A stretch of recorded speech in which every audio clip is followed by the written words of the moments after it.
Hey, hello, leaders. Hey, this is Paul Grau Jr., and welcome back to Run to Your Leadership Challenges. Hey, today I want to give another tribute today to, and I've titled this Remembering the Chief. And in my Air Force career, I spent 26 years in the Air Force, and there was one Chief Master Sergeant in the Air Force specifically that seemed to be everybody's favorite chief. No matter who I met in the Air Force, if I asked them, hey, who's your favorite Chief Master Sergeant in the Air Force? They would instantly say Chief Gaylor. So Chief Robert D. Gaylor, he passed away last week, I believe, or the week before. And man, he was in his 90s. I think he was 95 or 96. And I'll tell you, he was still doing his Wednesdays with the Chief on Facebook.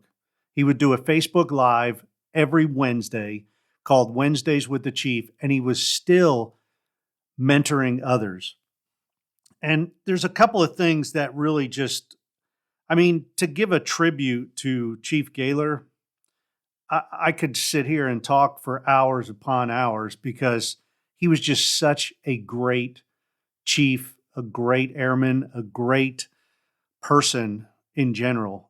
And I think what made him everybody's favorite is, he traveled around and he spoke a lot well into his older years. I don't know when he stopped speaking around, but I saw him 4 or 5 times, I think, in my Air Force career in person speak. And every time I saw him, I could almost tell you all the things that he spoke about because much like John Maxwell, in a sense, where John tells a lot of stories and you remember those stories, Chief Gaylor told stories that had such a valuable point to them. And they were so simple and funny. And everybody that I talked to who had seen Chief Gaylor, they all had their favorite Chief Gaylor story. And one of mine was he said he lived in San Antonio, and he said he was doing a speaking engagement down in Laredo, Texas. And he said he got down there early and he said he was cruising the streets of Laredo. That got a laugh from everybody. And he said it was about lunchtime and he was hungry and he saw this little burger stand on the side of the road. So he pulled over and he's like, yeah, burger sounds good. And he said it was just a little tent and there was one guy sitting there flipping burgers and putting the burgers on the buns and the lettuce and tomato and he was doing the fries. It was like a one-man show. Well, then all of a sudden this guy yells something and in Spanish, I think he said, and behind this little curtain of the tent, there was a little room back there. And this little boy comes out and takes the bag and boom, he runs down the sidewalk. And the chief was like, man, that kid's fast, And he said a couple minutes later, kid comes running back and behind the curtain. So it happened again. The guy's doing all these burgers. He puts it in the bag. He calls to the little boy, and the boy comes out, gets the bag, and he runs. And I think the boy's name, he said, was Juan. So when the boy came back just a couple minutes later, again, he come running back, and the chief stopped him and said, hey, what's your name? And he's like, my name's Juan. And he's like, Juan, can I ask you something? And he's like, yeah. And he's like, well, why do you run so fast? And Juan said, because people like hot fries. And he went back and he went back behind his curtain.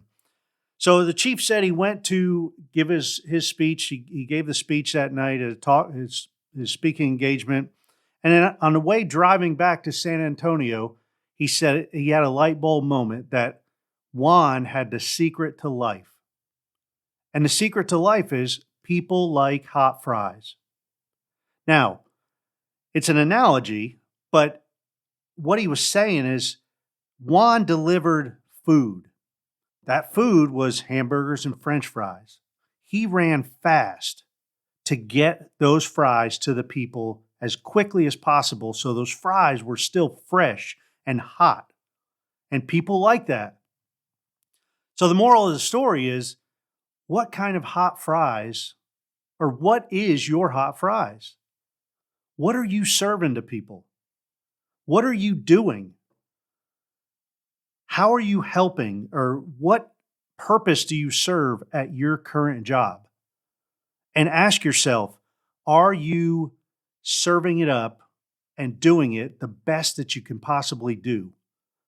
Now, chances are you're not delivering fries, but for me, it's coaching and it's helping people identify their core identity. Specifically, I'm working with transitioning military leaders, and as they transition out of the military, I'm helping them identify or discover their core identity outside the military. Because let's face it, when you're in the military for a long time, that becomes your identity in a sense. And when you get out, you lose that identity. It's not there anymore. So I help them discover their core identity so they could get the best possible job that is in alignment with their identity and their skill sets and their personality and their strengths. And if they do that, they can live a successful, prosperous, balanced, fulfilled life in their second career. And I'm a firm believer in that because I lived it. When I first got out, I didn't know what my core identity was. And I didn't really know what my job was. But now that I'm doing this, I make sure that I provide the best possible service so that these transitioning military leaders can discover their core identity. And I'm not going to stop until they absolutely know without a shadow of a doubt, this is my identity. This is the kind of job that's going to allow me to live that identity out and live out my purpose. So, what is your hot fries? What are you serving? What are you delivering? Are you typing stuff? Are you filing stuff? Are you building stuff? Because if you're building stuff, that product that you're delivering to your customer, that's your hot fries. And the moral was do the absolute best that you can do at what you're doing. And that's biblical. So, besides telling stories, Chief Gaylor was just probably one of the best men I've ever met as far as personality, friendly. Here he was, the 5th Chief Master Sergeant in the Air Force. And if he came to visit a base, he would take the time. You had to plan extra time in your day because he would stand there and talk and shake hands and take pictures with anybody and everybody who wanted him. And that's just the way he was. He made that time for other people. So the cool thing is, man, whatever you're doing, do it with all your heart and soul.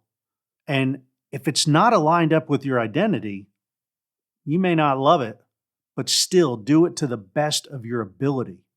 Serve up hot fries. That's my tribute to Chief Gaylor. And man, rest in peace, Chief, because you were everybody's favorite. And I know a lot of people were heartbroken when they found out that you had passed. And if you want to hear some of Chief Gaylor's stories, tune in to, I think it's still on Facebook.